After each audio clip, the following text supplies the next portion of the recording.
My dear sisters and brothers of America, వివిధ దేశాల వివిధ మతాల వివిధ ప్రతినిధుల ఆధ్యాత్మిక భావజాల కిరీటాలకు వేదికనిచ్చిన ఓ చికాగో నగరమా, నీకు నా ప్రథమ నమస్కారం. సర్వ మతాలకు సకల ధర్మాలకు తల్లి అనదగ్గ మా సనాతన హైందవ ధర్మం పేరిట మీకు నా అభినందనలు, అభివందనాలు. నా దేశం పవిత్ర భూమి, నా దేశం పుణ్యభూమి, నా దేశం ధర్మభూమి, నా దేశం కర్మభూమి, నా దేశం భారత భూమి. ఓ పక్క పరమతస్తులు మా ఆలయాలను కొల్లగడుతుంటే ఒక చేత్తో క్షమించి మరొక చేత్తో హక్కును చేర్చుకున్నటువంటి సహనశీల దేశం నాది అని తెలియజేయడానికి గర్విస్తున్నాను. తండ్రి మాట కోసం సమస్త రాజ్యాన్ని పరిత్యజించి 14 ఏళ్ళు అడవుల పాలైన శ్రీరాముని కన్న ధార్మిక దేశం నాది అని తెలియజేయడానికి గర్విస్తున్నాను. సత్యవాకు కట్టుబడి కాటికాపరిగా మారిన పశ్చాత్తాపం చెందని చక్రవర్తులు ఏలిన సౌశీల్య దేశం నాది అని తెలియజేయడానికి గర్విస్తున్నాను. నా దేశం గురించి, నా హైందవ ధర్మం గురించి ఏమని చెప్పను, ఎంతని చెప్పను. యోగా మాది, ధ్యానం మాది, చదరంగం మాది, మార్షల్ ఆర్ట్స్ అని పిలువబడే యుద్ధ కళలు మాది. ప్రపంచానికే 0 అనే అంకెను అందించి నవ శకానికి నాంది పలికిన ఘనత కూడా మాదే.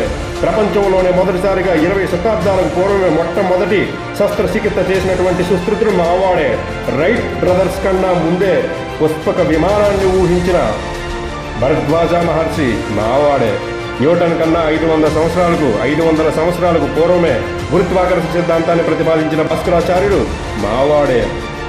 సూర్యుడు తిరగట్లేదని, భూమే సూర్యుని చుట్టూ తిరుగుతుందని ముందుగా ప్రతిపాదించిన ఆర్యభట్ట మావాడే.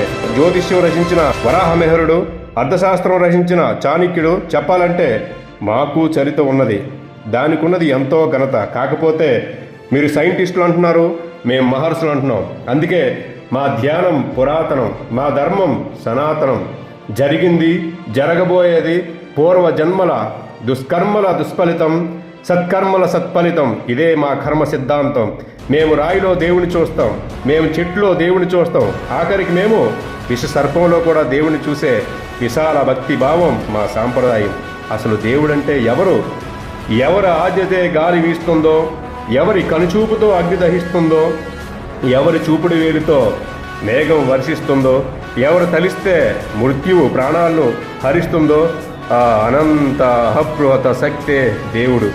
నీటిని కొందరు నీరు అన్నట్టే, కొందరు పానీ అన్నట్టే, మరికొందరు వాటర్ అన్నట్టే. పేర్లు మారిన నీరు అదే కదా. దేవుడు ఒక్కడే, కానీ మార్గాలే వేరు, కానీ మతాలే వేరు. అసలు మతం అంటేనే మానవత్వం. వృక్షశాస్త్రం గురించి తెలియాలంటే వృక్షాలను చదివినట్టే, మతం గురించి తెలియాలంటే మానవత్వాన్ని చదువు. మతం మనశ్శాంతినివ్వాలి, లోక కళ్యాణానికి దారితీయాలి. నీ దేశంలో జాతి సమైక్యత విడియాలంటే